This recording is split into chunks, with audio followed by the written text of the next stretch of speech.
What is going on, everybody, and welcome back to another Yu-Gi-Oh! Sevens episode review. Today, guys, we're going to be going over episode 38 of Yu-Gi-Oh! Sevens. Now, yeah, I'm a little late on this. I do want to start off by apologizing for that. I normally like to post these on the day of its release, but some issues actually ended up coming up. In fact, it actually was hard enough to actually upload some of the videos that I did in between Sunday and Monday, to where I just really didn't have an opportunity to sit down and talk about this episode. And I will say, though, I was very excited to get into this episode discussion, and just stuff kept getting in the way. You just gotta love when that kind of stuff happens, right? Am I right? But anyway, today, guys, again, we are going to be going over episode 38. I'm very excited, as always, to get into these discussions, and I hope you guys are excited as well. And definitely let me know all your guys' thoughts down below. But without further ado, guys, let's not waste any more time, and let's get right into it. So, what were my thoughts on this episode? And I will just start off by saying this. Out of the last 5 episodes, from 34 to this episode was my favorite episode. I actually really did enjoy this episode, and I'm very glad about that, because I was kind of getting worried after the last couple of episodes. We've had a rough couple last episodes, so it's kind of nice to get a very enjoyable episode, a very interesting episode, to say the least, and I'm very excited to get into this, so let's jump right into it. So we start off the episode. They finally get to the area that they've been trying to get to. They finally beat Schruber, and they're able to access the underground mine. And thanks to Hunter, they are able to use his power, which basically allows him to be able to sneeze and excavate anything imaginable. And they end up doing that. They end up getting to the area, they notice some stuff, and they use his power, and then they end up finding these prototype duelists all around the area. And that's when Asana comes out of nowhere. And this is where this episode gets very interesting. It's because this episode mainly explains about Maximum Summon. And one of the things I did say in my summary preview analysis is that I want to know a couple of things. How in the world she got Maximum cards? What was the whole thing with her backstory about her grandfather and that whole company, and her relation to Otis? Now, we didn't get anything on the Otis thing, which sucks, but we still have another episode to kind of tie that in, if she's going to be tied in anything. Maybe I'm just looking a little bit too much into the opening, but there has to be synergy. There's no way you're telling me that Yuga, Asana, Neil, Roa, and Otis are in the same shot of the opening, and only 3 of the 4 characters have met Otis, and that they're not all related. There's no way. There's no way that Asana cannot be connected to Otis when the last 3 characters have been connected to this character. But again, we would have to wait into a different episode for that. That was not the point of this episode. But Asana does explain how she gets the Maximum cards, which is a big thing that I wanted to. And I think it was explained very well, because a thing that I thought of how creating Maximum cards, and I said this way before this arc even started, was that you needed just blank cards that you needed to do it, like placeholders, to be able to create the cards. Well, that's not the case. You actually need a little bit more, as Asana went through this digging process to find specific ID cards to actually be able to handle the code necessary to be able to create a Maximum card, which makes Maximum cards very, very hard to get to, because Asana explains how she's been finding multiple of these cards, and a lot of them didn't work. And you gotta also remember too that these are prototypes in the ground. These are not the official ones that you see all around Goha, or in your duel disc, or in their duel disc, I should say.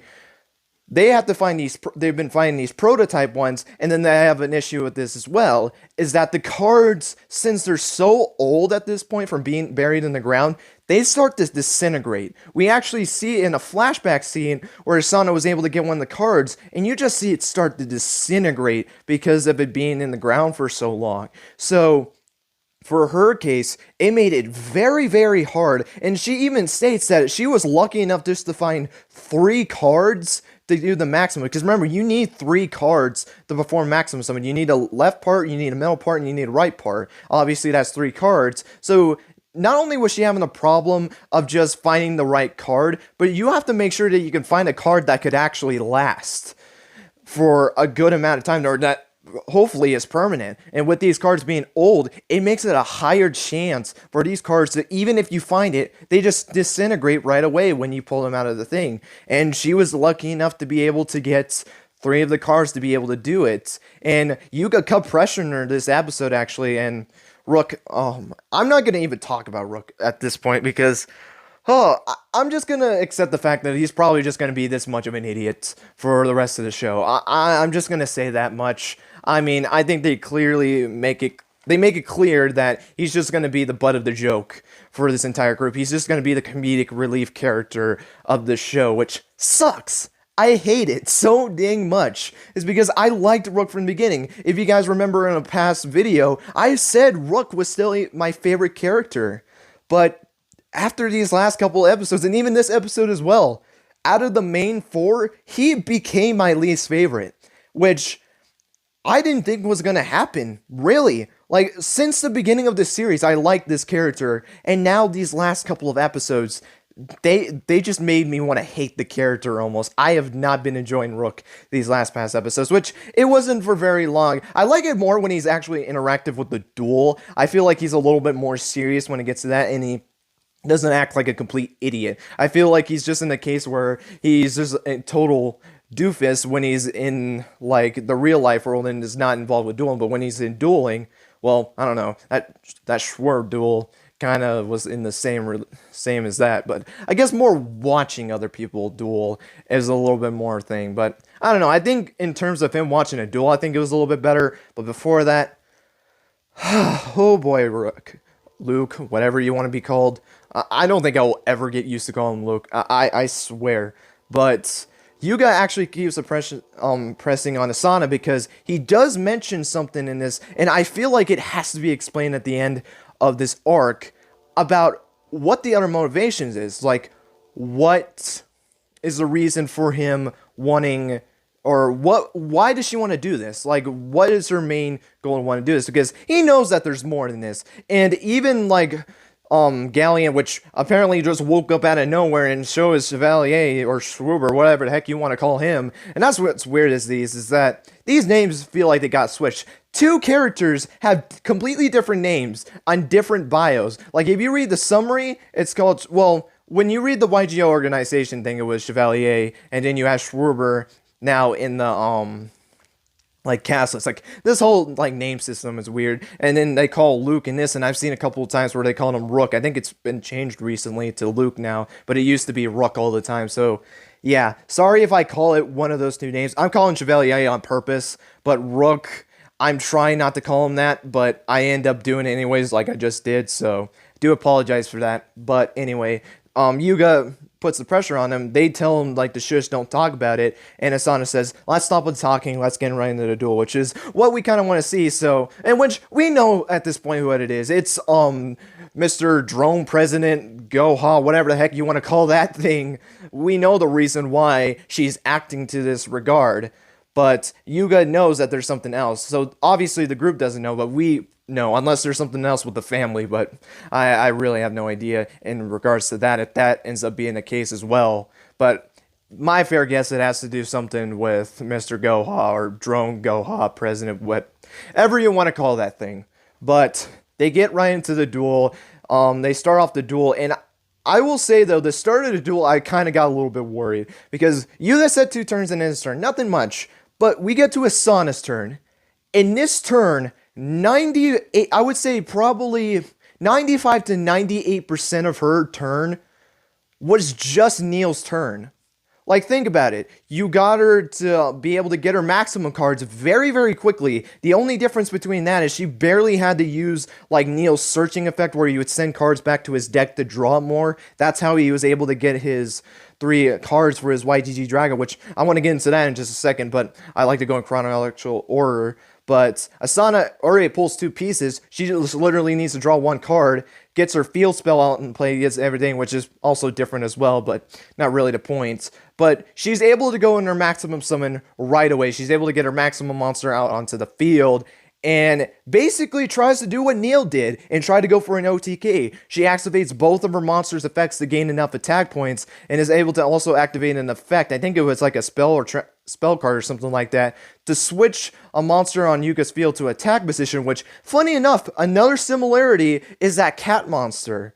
Like, I think it's like Cat Familiar or something like that. I think that's what the monster's name is, which is the same card that YGG Drago flipped to attack position. Because remember, YGG Drago used one of his effects to destroy one of the monsters, which didn't have to happen on Yuga's field, which I think was like another dealer monster, which I think actually is kind of funny of like the cards that he has in his deck. Like, I don't know. I feel like he's almost like, I like him because he almost kind of does like a luck-based deck, which, I don't know. I think it's kind of interesting, to say the least. I feel like Yuga, with how smart this kid really is, I mean, he is one of the smartest protagonists. I'll be honest, he is either the smartest protagonist we ever had or the second one. Like, Yusei is pretty smart, but I think Yuga has now proven that he's probably smarter than Yusei. That one, I guess, can be arguable. The only one I don't think he's smarter than is probably Yusaku. I think that Yusaku is maybe just a little bit smarter than him, but also he's kind of had years of experience of hacking and all that kind of stuff. And I will say, though, it's pretty impressive for an 11-year-old, but also Yusaku is like 5 years older than him, and he has way more experience in that. So, yeah, I would probably give Yusaku on the edge of that, but he is very, very close. I will say that much. But they get that cat into attack position. She's able to get her monster to 4,200 attack points, goes for that attack, and Yuga activates a trap trick guard, which, remind me, someone in the comments, I would really appreciate this. Is Trick Guard the same trap that he used against Neil? Because it was the same effect that ended up happening, and that's why I think it was Trick Guard. But I remember, like, it had to do something with 4 cards, but I don't think Yuga did anything with 4 cards. Well, oh, definitely he didn't, because he still had 2 set cards, and then he still had one of his monsters on the field.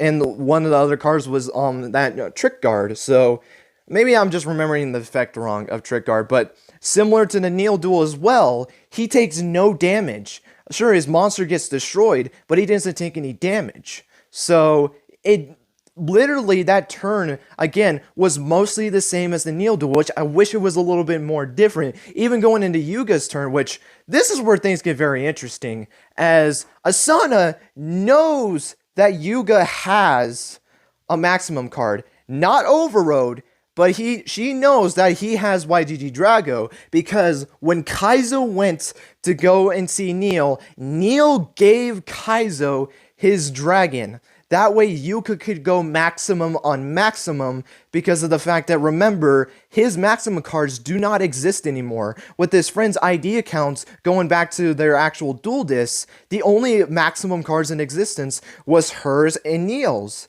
And Yuga said, no, I don't have it in my deck. And this surprises her, and she's like, wow, so you're not really finding fair with maximum. That's the only reason that I wanted to do this, was I wanted to get a rematch with you to make it a fair fight, because she didn't like the way how it ended the first time with her having an overwhelming advantage, which I do have a respect for that, to want to fight fair. But, and also, it's a weird thing, too, is because you got to remember, she's the main antagonist. Why would she care about having an advantage?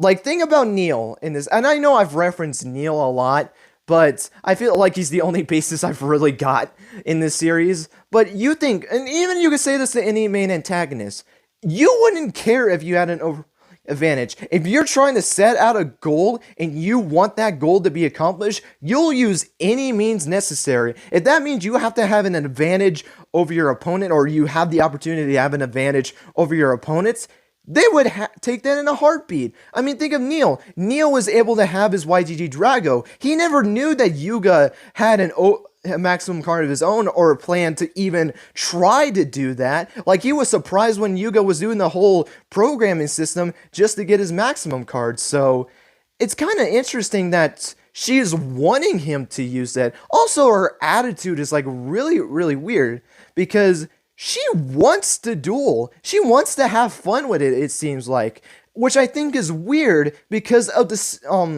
terms that she set for this duel. And remember, Yuka can't decline this because he's still a part of Goha 6 Elementary. Remember, they had to transfer after his first loss, so he's still part of that school. So he has to accept the terms no matter what. And her terms was, if she wins this duel, rush duels, which also this, I feel like the stipulation is weird as well, because she says if Yuga loses, rush duels are just banned from elementary schools, and it would be starting off at 7th, which I think is weird. Now, if they were kind of going to the point where, like, these kids are more going to be into rush duels than probably the older folks, then I would understand that, because that's where I feel like most of this is going to come out with the popularity of rush duels is through kids. I feel like, and that's kind of how Bridge has kind of been marketing this, is to be a little bit of a younger demographic. And I feel like they're doing this kind of style of dueling to be more interested to kids. And that's kind of the same case with Yu-Gi-Oh! Sevens in the actual, like, series, like, in the actual Sevens world, where these kids might not like the actual, like, Goha duels, which is Master Rules, basically, or Goha Rules, which is the Master Rules format in Sevens universe. They might not like it, but like this rush dueling concept. So if Yuga loses it, it's completely banned. Or at least in Goha City, which was another thing. I feel like if you want to get rid of rush duels and, like, have the original style be the superior one, I guess that's a way to do it, because if you ban it from being in a certain place, you can't actually use it, and it makes it more popular to use the old format, which is also weird in itself, because I thought you can't use the old format anymore because of how their dual discs ended up shifting into that 7, where they can't access the full capacity of what, like, a Goha or a Master Duel, whatever the heck you want to call it, is anymore, because it's now restricted to rush duels now, it seems like. So maybe I'm wrong on that, who really knows? But I feel like the stipulations on this duel was a little weird. It makes sense. I understand what they were going for. It's still the same meaning, but they wanted to kind of, I guess, make it not as harsh. I don't know. It's still weird, but at least it's still a high stipulation for a main antagonist. But the way she acts kind of is weird, because, again, she's more excited and wants to actually duel Yuga and have fun with this. Which I understand, like, if you were, like, which their whole relationship, whatever you want to call it, romance or not, is a very interesting thing as well. So, I don't know, it's something weird. I just don't expect that from a main antagonist that wants to get rid of rush duels and go back to the old formats, to where you would want to have fun with the new format, try to beat him, and then go back to the new one. I guess maybe I'm just not processing that as well. I just don't think it really makes that much sense. But hey, you know what? I still think it's fine, to say the least. But Yuga goes into his turn. He goes in his draw. He has no cards in his hand. And we find out that Yuga said that he didn't have the monster. However, he specifically meant YGG Drago. It didn't mean that he didn't have a maximum card. And that's where he goes into his whole thing where Hunter ends up dropping fake dual, or like the prototype dual disc on the ground by accident, and Asana realizes that, oh shoot, he found 3 cards that would end up working to be able to get the maximum cards. And Yuga was able to put the code in there for Overroad. He was able to draw those prototype dual cards and was able to get Overroad to his hand. And now he can just go into Soul. He gets rid of his Mystic Dealer and goes into his Maximum Summon. He's able to get his Magnum Overload onto the field and starts using off its effects. Actually, the only difference between this and the last duel was that he didn't use both effects last time. The last time he dueled against Neil, he only used he used 2 of the effects as well, but he used the effect where he can't be destroyed by trap cards, and the one where it can gain attack points based off of the opponent's monster's level times 200, so it's able to gain 2,000 attack points, but it also can gain attack points based off the difference in light points, which is the effect he actually activates in this duel as well. So he's able to get a good amount of attack points to not only deal a very significant amount of damage, but be able to destroy her own maximum card, which he couldn't do in the last time they dueled. He goes for an attack. Asana activates a trap card, which is able to get both of their monsters down to 3,900 attack points, and basically makes them crash to where both monsters would be destroyed, is what we thought. as we see later on that Rook actually pointed this out, that something was wrong with the way that the monsters were like kind of glitching out. And we just see on their fields, their cards are getting disintegrated. What the actual hell? What just happened? Their cards are literally getting disintegrated now. So now this goes into a whole stipulation of how this duel is going to work. Because now it gets to the point where both monsters can be both destroyed. But here's the thing though. Which card will disintegrate first? Because here's the thing though. Whoever's card disintegrates first is the one that's going to take the damage. If Asana's card goes first, Yugioh wins the duel because he's able to get off a direct attack. And she already had gotten dealt some damage, so she would have lost the duel. If Yugioh takes damage, he won't lose because remember, his trap card prevented any damage, so he still has 4,000 life points. He would go down to 100 life points. Or it could be that both cards disintegrate at the same time and nothing ends up happening. So there is multiple factors that go into this. Now, in terms of what I think is going to happen, this is actually more personally what I want to happen rather than what I think is going to happen. I want both cards to disintegrate at the same time. And the reason for that is I don't want... Because the only two options you really have is Yugioh taking the damage or none of them take the damage. Because they're not going to have Asana lose that way. Unless they redo the duel again, which I don't think they would actually do. I feel like that would kind of be dumb, to be honest. I don't know. They might do that, but I really wouldn't like that as much either. I don't like when something outside of a duel ends up making the duel change in the effect of how the duel ends up playing out. Because if Yugioh takes this damage, he's only left with 100 life points left. So now he's in a situation where he has to keep his life points protected. And I don't think it's fair to put him in that situation. And that's where I kind of would not really like if either one of those took the damage. Because if Asana loses, either Yugioh is just going to say, you know what, I won the duel, that's going to be it. Or more likely what would happen is that Yugioh would call for a rematch because of the fact that it isn't fair. And I do agree with that. It isn't fair to lose or even take damage in this regard to having your maximum card get disintegrated like that. Because in a real life card game, well also in a real life card game, cards wouldn't be disintegrating. I mean, they're not that old to that point. The worst thing that's going to happen is a card gets ripped, that really is it. But, because, well, also that's because of the fact that these cards are really not that old. I mean, Yu-Gi-Oh's existed for 20 years, but for how these cards act, I feel like it has to be way longer to be able to do something like that, but I could be wrong, who really knows? I mean, a card can get worn out and get teared or something like that, but that's a whole different thing from the entire card disintegrating, but I just hope that both cards get destroyed at the same time. That way, there doesn't put a stipulation where, in the case of like Yugioh taking the damage, now he just has to protect his life points at 100 when I feel like he should be able to keep the 4,000 life points because he earned to keep those 4,000 life points. He was able to play against that. And now you have to put him at 100 because his card disintegrated. Like, I wouldn't really like that at all. But I really do think that they will have them draw at the exact same time. I wouldn't really like if they did decide to go the other routes. It's not the end of the world. I don't think that makes the duel bad. But I just think that, especially in the Yugioh case, I feel like that makes the duel way more predictable. Because they're not going to have Yugioh lose. And this just puts it more in a case to where I feel like this just gives Yugioh more of a incentive to win the duel. Like, this gives him like the higher chances that he already has. He already has a high chance of winning this duel. It just goes through the roof at this point. It kind of reminds me of the whole Yugioh and Roa situation. Remember when Sevens Road Magician was supposed to be banned, and if Yugioh drew that card, that would basically mean he lost.